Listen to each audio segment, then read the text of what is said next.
Somebody asked, what happens after self-realization? What kind of life? What is life after that?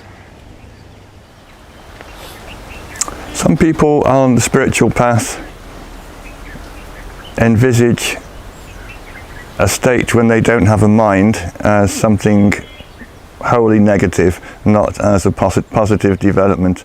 That there's a certain fear in losing your capacity to think, choose, decide. A few people came to Bhagavan and they were genuinely concerned that they didn't want to turn into a zombie or lose their capacity to function effectively in the world.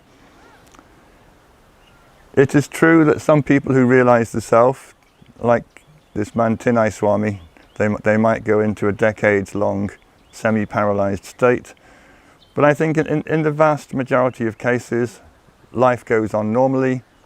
Your life improves to the extent that you don't have to think, choose or decide. There's a Sanskrit word called sankalpa, which means will or intention. The hallmark of the jnani, the one who's realized the self, is that he never has to choose or decide or think about what to do next. Everything that he needs to say is prompted by the self. The self makes the body move. The self causes him to say the things that he needs to say. And it all works and functions very, very smoothly without you thinking that you have to be at the center of all this choosing and deciding. I think you'd have great difficulty in finding anyone who'd realized the self who wished that they hadn't. I mean, that's a plus point. No one gets there and think, oh God, this is terrible, I wish this had never happened to me. It's a very positive development. It's a state in which there's harmony, everything runs smoothly, you are at one with the peace, silence, stillness, happiness of your own self, and nothing ever rocks or disturbs that equanimity. I will tell you one fun story. This is a Papaji story again. It must have been May of the last year of Papaji's life. I was in satsang in Lucknow, and a Japanese man came up on is it Wesak, the Buddha festival, the full moon festival in May, and said, today is Wesak, can I recite the Heart Sutra in honor of the Buddha's liberation? Yes, yes, says Papaji, who at this point was virtually deaf. He couldn't hear a word anybody was saying. And this Japanese man was very, very quiet, very humble man. And he couldn't crank up the volume high enough for Papaji to hear what he was saying. So he had his nose in his book and he was saying, emptiness is form and form is emptiness. And Papaji was saying, louder, louder, no one can hear you. We could all hear him, but Papaji couldn't hear a word. And no matter how hard he tried, it was his natural inclination not to speak loudly. So in the end, in frustration, Papaji said, oh, give the book to David. No one can hear a word you're saying. So I thought, I'm not going to get shouted at. So I got the book. Emptiness is form and form. I went through the whole thing, like shouting the thing at the top of my voice. Everybody was just laughing. They thought it was, it wasn't a very appropriate Buddha commemoration. Everyone was just laughing. And then I say this because about 10 years later, I was in Ramanashram and I got a little note saying, you don't know me. I was in the hall that day you were shouting that Buddhist sutra. Can you come and see me? I said, okay. So I knocked on his door. He opened it and looked at him. I thought, no, I don't know him. I've never seen him before. So I said, well, why do you want to see me?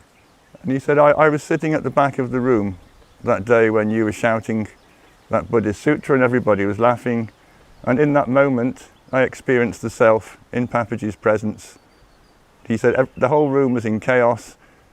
Everyone was laughing except me. I was just put in a state of absolute silence by presumably Papaji, not by you shouting the Buddhist sutras that everyone was laughing at. So I said, oh, that's nice. How long did it last? Because in the Papaji world, experiences used to come and go remarkably quickly. And he said, oh, it never left. And this was 10 years down the line. So I looked at him and I thought, well, this is an unusual man, someone who got it in 10 years later, it's still there. So I said, okay, well, tell me what it's like, you know. What is it like to be the self? And he said, I have a job as the administrative manager of an Aborigine township in Queensland. There's an elected mayor who is the figurehead, and I have to do all the day-to-day work. I call up the mayor occasionally just to let him know what's going on, but I do all the grunt work. Before I came to India, I was doing 60-hour weeks. I thought I was very good at my job. The township was running reasonably well. I had no complaints, the mayor was happy. Then I came to Lucknow and I had this experience with Papaji, and I went back and I was wondering how I could do my job. And he said I didn't have to worry. I went back to my office and I didn't make decisions anymore. This, I must do this, I must do that idea had gone.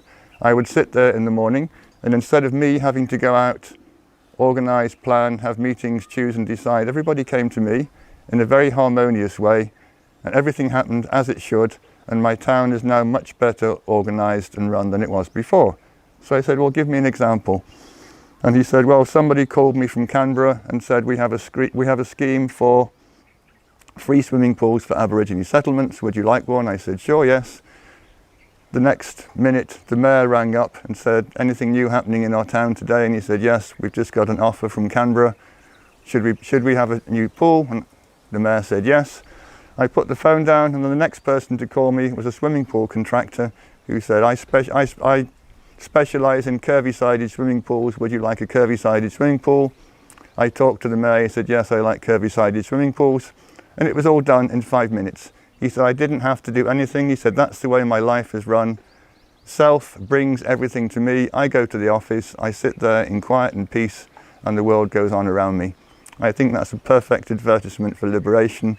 You don't have to choose, think, or decide anymore.